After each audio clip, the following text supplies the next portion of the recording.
The Justice Department says its investigation into Cesar Sayoc is ongoing. FBI Director Christopher Wray briefed the media on Friday, and the DOJ announced 5 charges against Sayoc.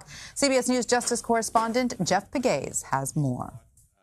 Since the first bomb was discovered Monday at the home of billionaire and Democratic donor George Soros, at least 13 packages containing bombs would be mailed. All of those turned out to be strikingly similar. They were sent in a manila envelope, several with 6 America Forever stamps. With a return address of Congresswoman Debbie Wasserman Schultz, her name was misspelled.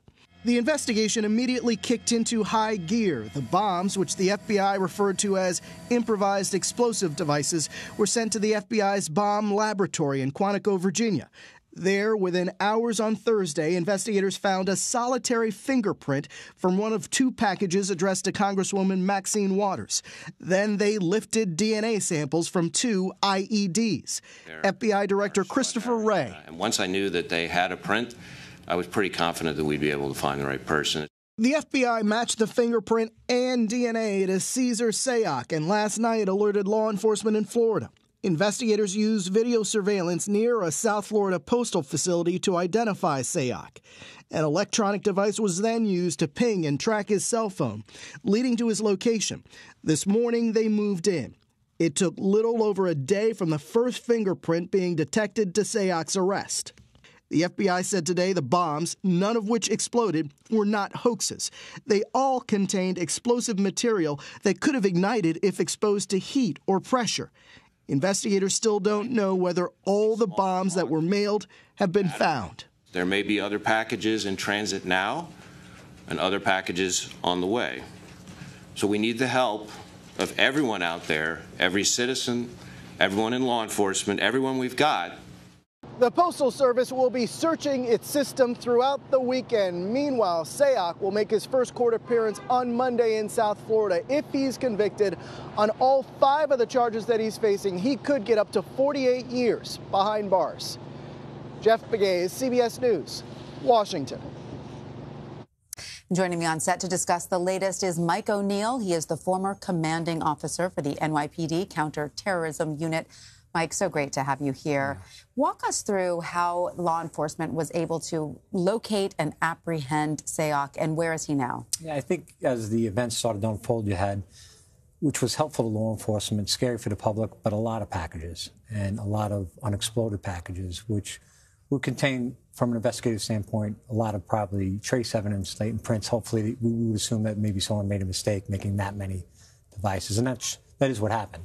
They came across a latent print which identified this individual. And he was already in the system because he had a record? Is that how they were able to locate him? From what I could tell, it's about 10 arrests. It ranges from petty theft to assault, threats on public officials. He actually threatened to bomb a utility down in Florida as well in the past. So do you think that the, investigators kind of had their eye on him for a while before the arrest? If I had to make an assumption here, I would assume this individual, and I think I'm pretty right about this, was under surveillance for a period of time. It's a common investigative technique. We want to do like a lifestyle to see if there's other areas we don't know about. But I would also not be surprised with the uncovering of the 2 packages today that some superiors in the law enforcement agencies might have thought that it might be time to make an apprehension because the public was getting scared. Now we see more devices coming out over a period of time. Even Christopher Wray said there was more today, but it puts confidence back in the public when we make an arrest. I'm glad you mentioned the FBI Director Christopher Wray mentioning the possibility that there could still be some more of these mail bombs out there. He spoke today. I want to play a little bit of what he said. Today's arrest doesn't mean we're all out of the woods. There may be other packages in transit now, so we need the help of everyone out there, every citizen, everyone in law enforcement, everyone we've got to help with this investigation in the days to come.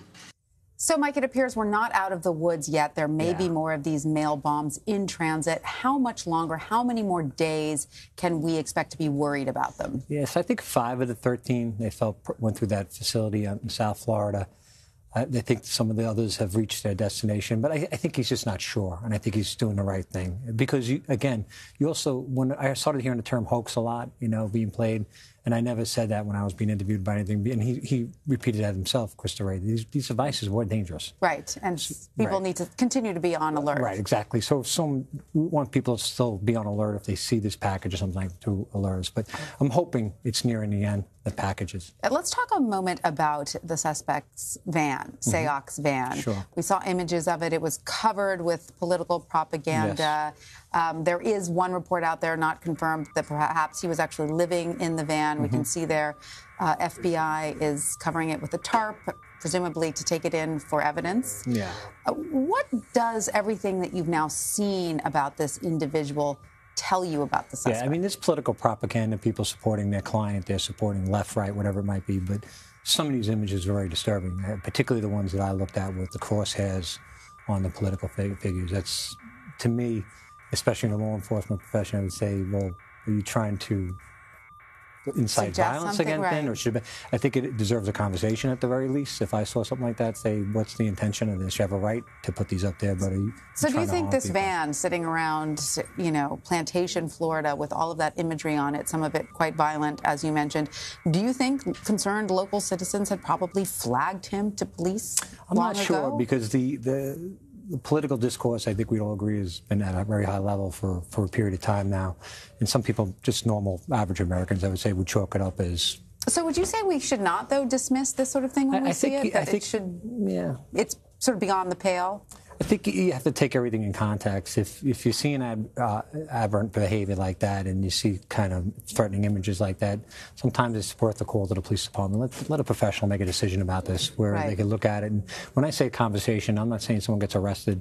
I'm not saying they're going to jail. But it's, hey, can I ask you about this? And say, what was the purpose of this image? So the totality of what we know about Cesar Sayoc right now, he's 56 years old, a resident of South Florida, has a criminal record.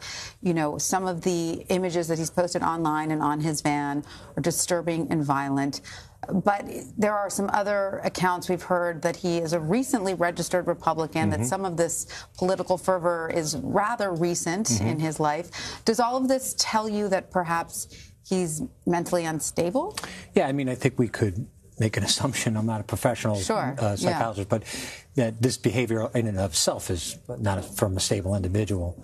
How could that affect his prosecution, do you think? Well, I don't think, I think he's, what I would say is mentally unstable, but he understood his actions. There's a big difference. The mental incompetency law in a court is that someone literally doesn't know what they're doing. I don't think that's the case here. I think he knew exactly what he's doing. I think he articulated that early when he was talking to investigators, and then he asked for a lawyer, and that questioning stopped. Oh, what do we know about what he told investigators? What I'm hearing is that he said that I was putting these out, I wasn't intending to hurt people, and then he mentioned some things. He said, you know what, I think I need a lawyer. So I think he does. Yeah, he does need a lawyer, but it's good to get to the bottom of his motivation on a device construction, everything else. Sure, and so he claimed he did not mean to harm anyone. Yeah, and that's what I'm reading anyway, and what I'm seeing and hearing. And his apprehension, as far as we know, took place without incident. He didn't. Yeah, resist. That was without question. It was definitely without incident. Right. He didn't resist at all. Well, I am sure in the days ahead we will be learning much more about Cesar Sayoc. Mike O'Neill, former NYPD commanding officer, thank you so much for being with us.